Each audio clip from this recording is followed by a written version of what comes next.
ఈ పాట పాడుతుంటే వేదిక మీద ఉన్నటువంటి ఆ ఉద్యమ పేగుబంధం తెలిసినటువంటి నిరంజన్ రెడ్డి సార్కు కన్నీళ్లు తప్ప ఇంకేం లేవు.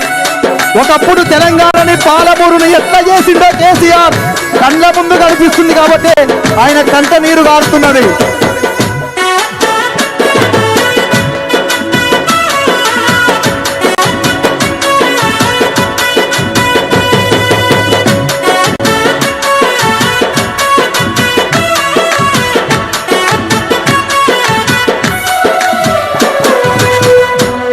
అయ్యో ఎట్లుండే తెలంగాణ పుట్టేడు బాధల్లో బందికానా.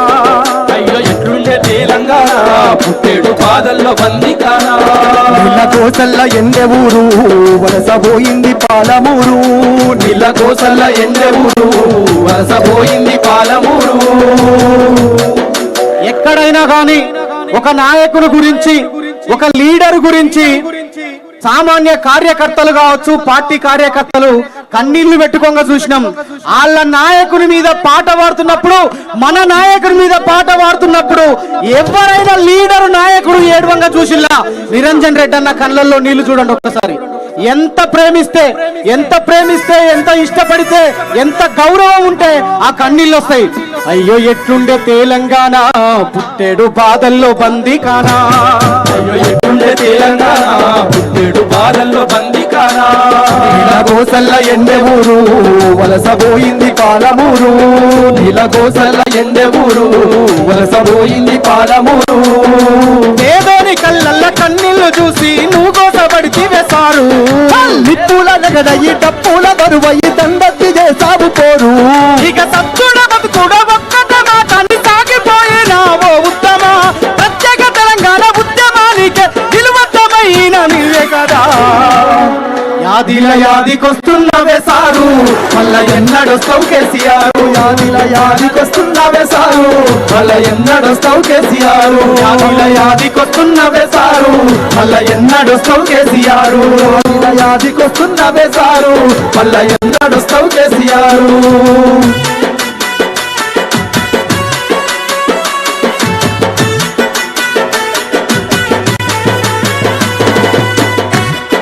అందరు గట్టిగా చెప్పకు.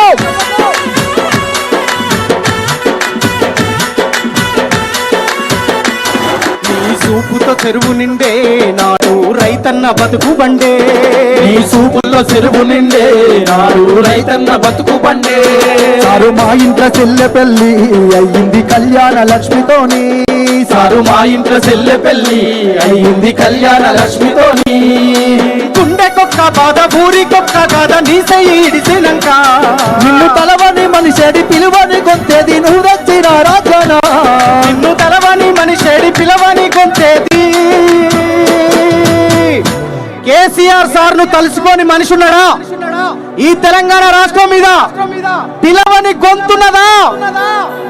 అది రేవంత్ రెడ్డితో సహా పిలవని గొంతు కేసీఆర్ సార్ ఉన్నదా? నిన్ను తలవని మనిషేడి పిలవని గొంతేది నువ్వు తెచ్చిన రాష్ట్రానా. నిన్ను తలవని మనిషేడి పిలవని గొంతేది నువ్వు తలవని మనిషేడి పిలవని గొంతేది నువ్వు తెచ్చిన రాష్ట్రానా. ఇక ఎట్లయితే గట్లాయే ఏదైతే గదియాయే మళ్ళీ నిన్నెదులుకోలేమయ్యా. నీ పాలనెంత చల్లగున్నది ఆనాడు మళ్ళీ ఆ రోజు రావాలయ్యా. యాదిల యాదికొస్తున్నావే సారు మళ్ళా ఎన్నడొస్తావు కేసీఆర్. అప్పు చేసిన మేపెద్ద సారు కన్న తండ్రి లెక్క మమ్ము చూడు. యాదిల యాదికొస్తున్నావే సారు మళ్ళా ఎన్నడొస్తావు కేసీఆర్. యాదిల యాదికొస్తున్నవే సారు మళ్ళా ఎన్నడొస్తావు కేసీఆర్. మళ్ళా ఎన్నడొస్తావు కేసీఆర్. మళ్ళా ఎన్నడొస్తావు కేసీఆర్. మళ్ళా ఎన్నడొస్తావు. యాదిల యాదికొస్తున్నవే సారు నువ్వు వచ్చేదాకా పానం పోదు. ఈ మాట ఎందుకు రాసినావు? కేసీఆర్ సార్ ముఖ్యమంత్రి అయ్యేదాకా చచ్చిపోవా నువ్వు అని నన్ను అడిగిన క్వశ్చన్ చాలా మంది రచయితలు ఉంటారు. మా సీనియర్ రచయితలు గా మాట ఎందుకు రాసినావు తమ్మి అంటే, నేను టీవీలో చూసిన ఒక ముసలమ్మ, అమ్మా కేసీఆర్ సార్ పాలన ఎట్లుండే ఇప్పుడు రేవంత్ రెడ్డి పాలన ఎట్లుందంటే, అయ్యా నేను నా గుండె సాక్షిగా చెప్తున్నా మళ్ళా కేసీఆర్ సార్ ను, నాకు ఇప్పుడు 80 సంవత్సరాలు, కేసీఆర్ సార్ ను ముఖ్యమంత్రిగా చూసేదాకా